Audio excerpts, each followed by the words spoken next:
Miracle Life Media. கர்த்தருடைய பரிசுத்த நாமத்திற்கு ஸ்தோத்திரம். இயேசு கிறிஸ்துவின் நாமத்தினால உங்கள் யாவருக்கும் என் அன்பின் வாழ்த்துக்கள். போன வாரத்தில் நம்ம ஆன்லைன் மூலியமாக நம்முடைய ஊழியத்தை ஆரம்பித்தோம். அற்புத ஜீவிய மீடியா ஊழியம் என்பது நம்முடைய ஊழியத்தின் பெயர். இந்த ஊழியத்தில் நாம் கர்த்தரை நோக்கி பார்த்தால் அற்புதங்கள் நடக்கும் என்ற செய்தியை சுருக்கமாக கொஞ்ச நேரம் நாம் தியானித்தோம் இல்லைங்களா? இது நீங்கள் நிறைய பேர் பார்த்துருக்கீங்க, லைக் பண்ணியிருக்கீங்க, ஷேர் பண்ணியிருக்கீங்க, கமெண்ட் பண்ணியிருக்கீங்க, சப்ஸ்கிரைப் பண்ணியிருக்கீங்க. மிக்க மகிழ்ச்சி, மிக்க நன்றி. வேதம் அழகாய் சொல்லுகிறது, நீங்கள் உலகமெங்கும் புறப்பட்டு போய் சுவிசேஷத்தை நற்செய்தியாய் அறிவியுங்கள். நம்மால் போக முடியலனாலும் இந்த ஆன்லைன் ஊழியத்தின் மூலமாக நீங்கள் பார்த்து மற்றவர்களுக்கு ஷேர் பண்ணும்போது நீங்களே அந்த ஊழியத்தை செய்கிறீர்கள், ஊழியத்தை தாங்குகிறீர்கள். எல்லா ஆசீர்வாதமும் உங்களையும், உங்கள் குடும்பத்தையும், உங்கள் நண்பர்களையும், அக்கம் பக்கத்தில் இருக்கிற உங்கள் உறவினர்களையும், சமுதாயத்தையும் போய் சேரும். கர்த்தருடைய பரிசுத்த நாமத்திற்கு ஸ்தோத்திரம். இந்த வாரத்தில் சில சுருக்கங்களை நம்ம பார்க்கலான்னு சொல்லி விருப்பப்படுறோங்க.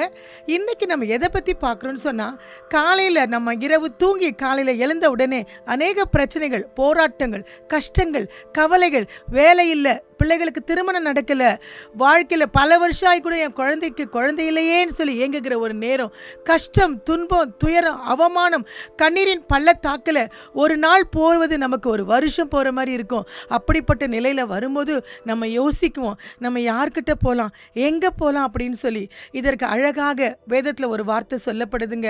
மத்தேயு எழுதின சுவிசேஷம் 6ஆம் அதிகாரம் 33ஆம் வசனம் இப்படியாக சொல்லுகிறது, முதலாவது தேவனுடைய ராஜ்யத்தையும் அவருடைய நீதியையும் தேடுங்கள், அப்பொழுது இவைகள் எல்லாம் உங்களுக்கு கூட கொடுக்கப்படும். இவைகள் எல்லாம் என்று சொன்னால் இப்போ நம்ம பார்த்தோம் இல்லைங்களா, திருமணம் ஆகலை, வேலை கிடைக்கல, வருமானம் இல்லை, வட்டி பணம் கட்டணும், இஎம்ஐ கட்டணும், சீட்டு பணம் கட்டணும், பிள்ளைங்களுக்கு அட்மிஷன் கட்டணும், ஸ்கூலுக்கு ஃபீஸ் இல்லை, எந்த காலேஜில் சேர்ப்பது, எந்த பள்ளிக்கூடத்தில் சேர்க்கறது, இப்படியெல்லாம் சொல்லி வருத்தப்பட்டு கண்ணீரோடு வாழ்க்கை நடத்துகிறோம் இல்லைங்களா? நாம் செய்ய வேண்டிய காரியம் முதலாவது என்ன செய்யணுமா? தேவனை தேடணுமா, அடுத்தது அவருடைய ராஜ்யத்தை தேடணும், அப்புறமா அவருடைய நீதியை தேடணும். இதை தான் சுருக்கமாக சொல்கிறாங்க, முதலாவது தேவனையும் அவருடைய ராஜ்யத்தையும் அவருடைய நீதியையும் தேடணும்னு சொல்லி. அப்போ இப்போ நம்ம சொன்ன எல்லா காரியங்களும் கை கொடுக்கப்படுங்களாம். ஆகையினால மறுநாளை குறித்து நாம் கவலைப்பட வேண்டாம் என்று 34ஆம் வசனம் மத்தேயு 6 சொல்லப்படுதுங்க.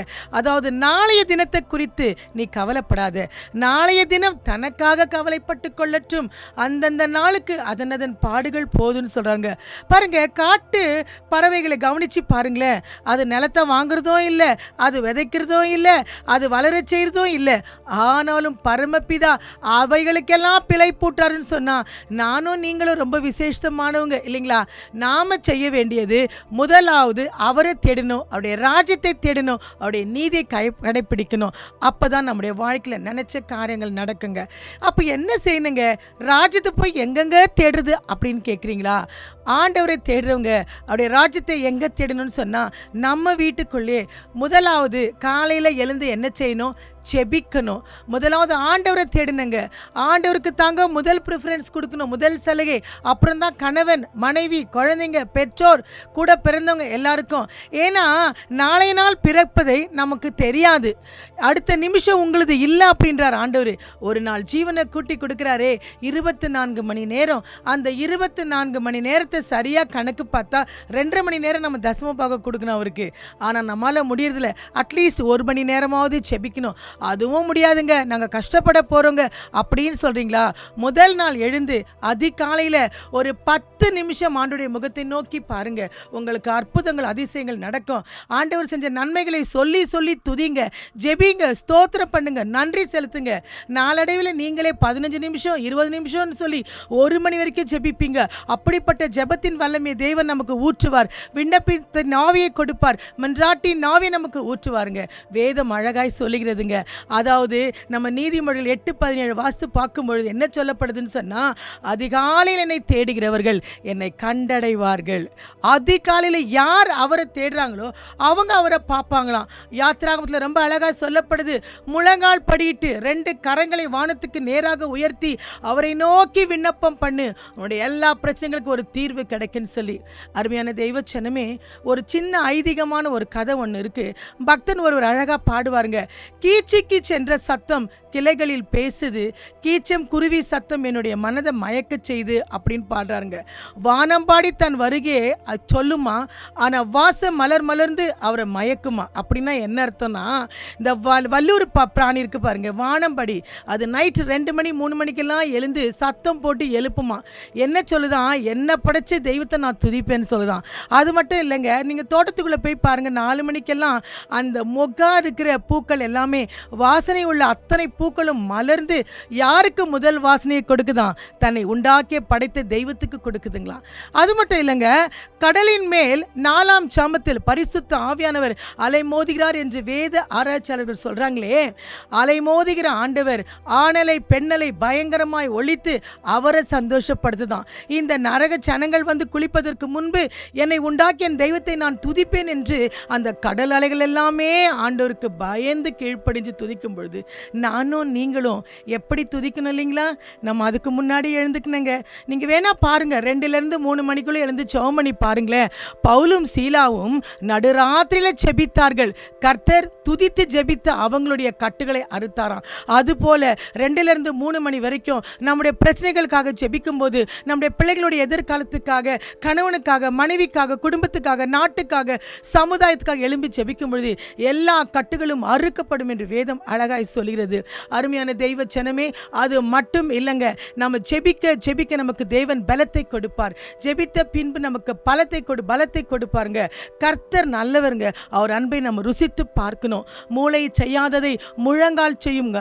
நம்ம ஜெபித்து பார்ப்போம், பெரிய காரியம் நடக்குங்க. வாழ்க்கையில் யாருக்கும் முக்கியத்துவம் கொடுக்காதீங்க. எழுந்த உடனே காஃபி போடணும், டீ போடணும், கஷாயம் போடணும், சுடுதண்ணி வைக்கணும், அதெல்லாம் இல்லைங்க. ஜீவனை கொடுத்து எழுப்புறாரே, அவரை மகிமைப்படுத்த வேண்டும். வேதம் அழகாய் சொல்லுகிறது, நீ என்னை மகிமை செய்ய செய்ய உன்னை நான் இன்னும் ஆசீர்வதிப்பேன் என்று சொல்லி ஒரு சின்ன கதையை சொல்லி நான் முடிக்க விரும்புகிறேங்க. ஜனாதிபதி ஆபிரகாம் லிங்கனுடைய வாழ்க்கையில் அவங்க பாட்டி கொடுத்த சொத்து வேத புத்தகம் மட்டும்தான். இந்த வேத புத்தகத்தை நீ அதிகாலையில் எழுந்து ஜெபம் பண்ணி நீ வாசிக்கும் பொழுது உன்னுடைய வாழ்க்கையின் தரம் உயர்த்தப்படும் என்று சொல்லி அதை கொடுத்தாங்களாம். அதையே அவர் ஒவ்வொரு நாளும் காலையில் ஜெபிக்க ஆரம்பித்தாராம். அவர் வளர்ந்து அவர் நாட்டுக்கு அவர் ஜனாதிபதியாய் மாறின போது அவரை பார்க்க பல ஜனங்க ஆலோசனை கேட்க வருவாங்களாம். அன்னைக்கு ஒரு நாள் ஒரு பிஸ்னஸ்மேன் ஒரு ஆலோசனை கேட்க வந்தாராம். அப்போ அவர் சொன்னாரா, நாளைக்கு 5 மணிக்கு உனக்கு அப்பாயின்மெண்ட் கொடுக்குறவா அப்படின்னு. 5 மணிக்கா, அந்த இருட்டிலையா அப்படின்னு சொல்லிட்டு இவர் போயிட்டார். என்னமோ அப்பாயின்மெண்ட் கிடைச்சது, நாளைக்கு வந்து பார்க்கலாம் அப்படின்னு சொல்லிட்டு. ஆனால் அவர் 4:45 வந்து காத்துட்டு இருந்தாராம். அப்போது 4:45 கதவு சாத்தப்பட்டு இருந்துச்சான். உள்ளே வந்து ஆபிரகாம் லிங்கன் வந்து யாரோ ஒருத்தரோட பேசிக்கொண்டே இருந்தாராம். இந்த சத்தத்தை அந்த பிஸ்னஸ்மேன் கேட்டு, ஓ, நான் 5 மணிக்கு எனக்கு தான் ஃபஸ்ட்டு கொடுத்தாரு அப்பாயின்மெண்ட் நினச்சேன், எனக்கு முன்னாடி 4 மணிக்கு யாரோ வந்து பேசியிருக்காரு, இந்த மனுஷன் சரியாக தூங்க மாட்டாரோ, இப்படி தான் பிஸியாக இருப்பாரோ அப்படின்னு நினச்சிட்டு இருந்தாராம். 5 மணிக்கு செக்யூரிட்டி வெளியில் வந்தாராம். வந்து அவர் என்ன சொன்னாராம், வாங்க உங்களை கூப்பிடுறார் ஜனாதிபதின்னு. இவர் தயங்கினாராம். மறுபடியும் கூப்பிட்டாங்களே, உங்களை தான் கூப்பிடுறாரு வாங்கன்னு. இவர் நேராக உள்ளே வந்தவங்க ரொம்ப சலனத்தோடு இப்படியும் அப்படியுமா திரும்பி பார்த்தாராம்.